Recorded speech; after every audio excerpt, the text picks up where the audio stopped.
ask. Welcome to Realm of the Sacred Roots. Today I've titled this video Necromancy, the Art of Death Magic. This video will be for serious practitioners, for those who want to learn something regarding death magic and or necromancy. It's not for the lighthearted, it's not for the faint-hearted. If you're just strolling by and decided to watch this video, it might not be for you either unless you're serious about this system, this topic.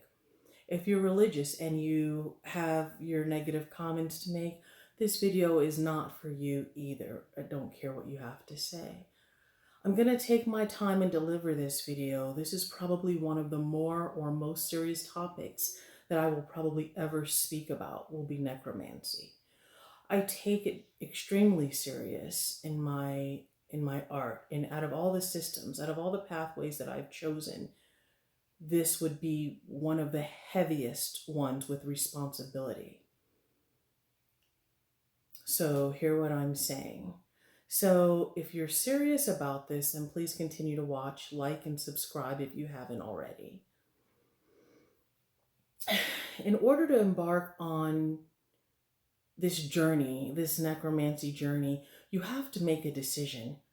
You have to make a decision to either do this or not to do this. Don't take the decision lightly. There are consequences to everything that we do in life. And this is one of the more serious ones that you should consider. You will decide to enter and embrace the death current if you do decide to embark on this journey. Ask yourself the reasons why.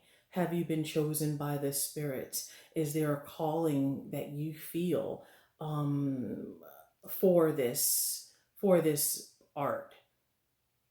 Is there something drawing you to this? Remember, as in one of my videos that I made, there's always a price to pay.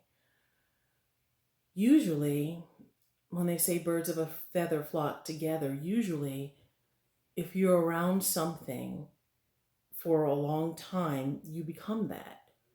If you're around lots of wealthy people, you become that. If you're around people who are substance abuse, you become that. In this case, being around the dead and the death current, you become that. Your physical body will take a hit. So know that.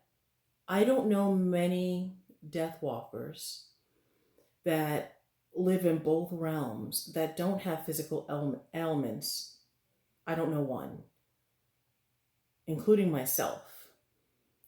Your body will sometimes start to atrophy.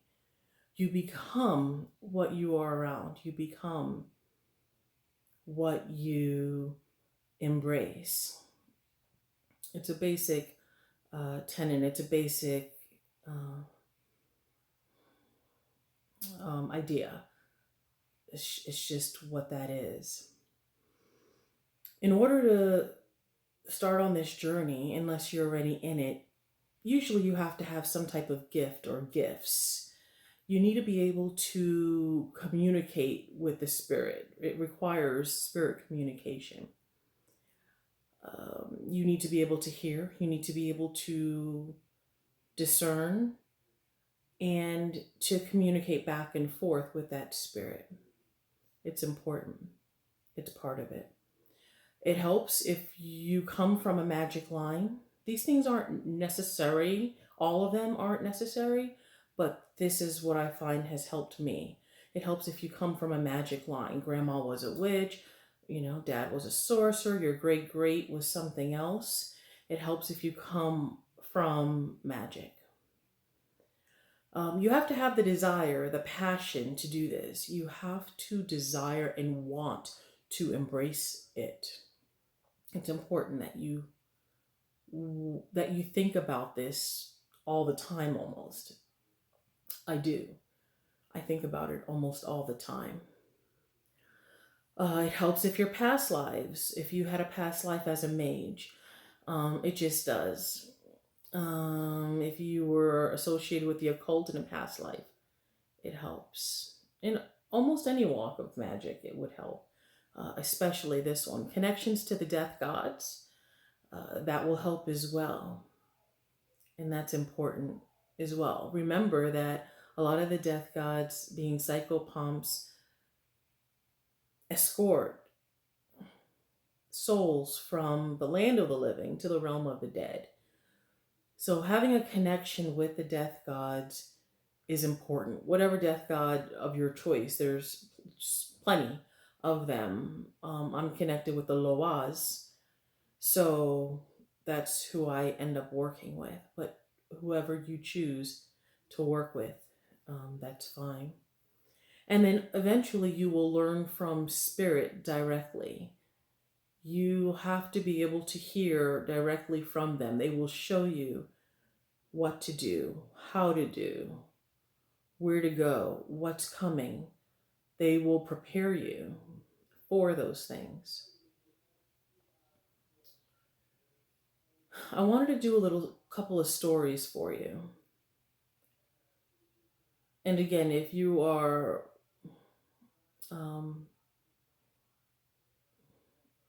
I'm trying to be nice about this, but if you are sensitive to stories on things like that, and just I would rather you not watch the video because it's going to be story time right now. Okay, so I wanted to tell you a story when I was younger of a girl who ended up sleeping with my boyfriend at the time, and it didn't go well for her. You know, being a young witch, I ended up sending spirits after her.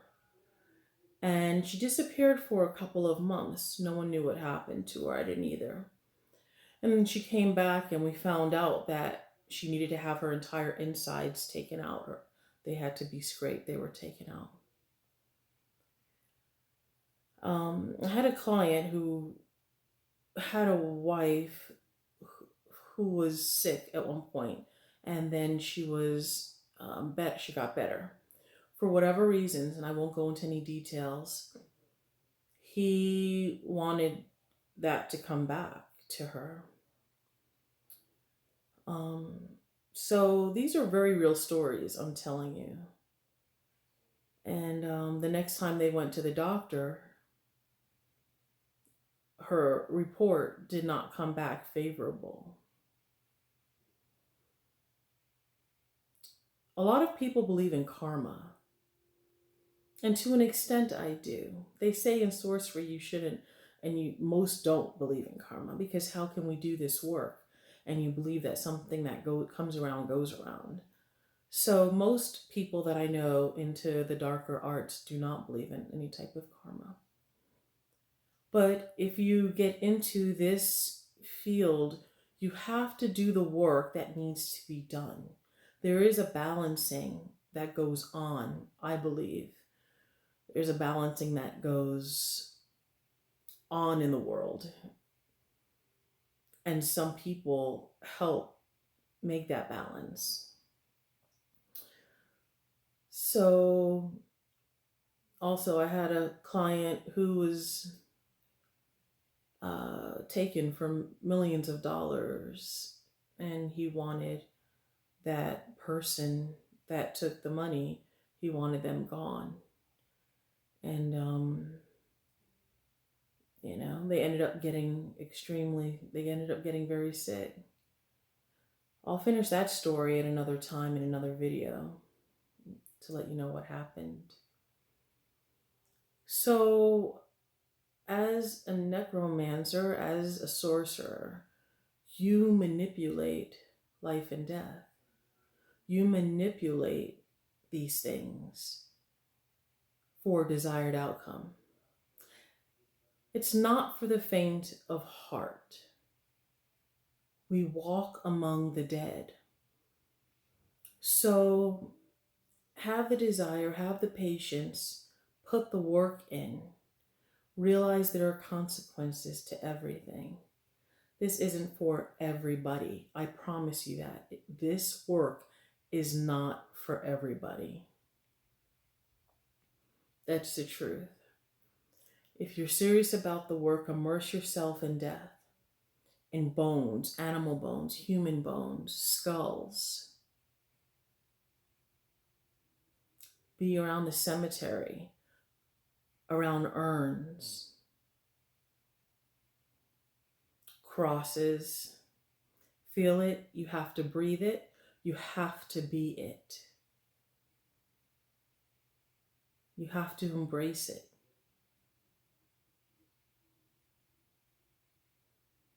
These are very real stories. These are very real things, very real spirits that you command and send out to do work. I'm going to make this a part 1. I'll make a part 2 because I want to talk to you next about skulls and blood magic, which for me goes along with this work, the necromancy work. But I wanted to lay out the basics for you in a part 1 so you understood the gravity of the type of work we do, the responsibility for the actions that you create in the spirit world and in this living physical world. Necromancy can always also be used to heal. It doesn't have to be baneful. That's just what I know it as. But we can go into that as well in another video. I wanted to take time. I didn't want to rush through this. I needed to explain the gravity of this work. And I wanted you to see and feel and hear the heaviness when I work with this type of work. I'm in the middle of a work now where I use my own blood.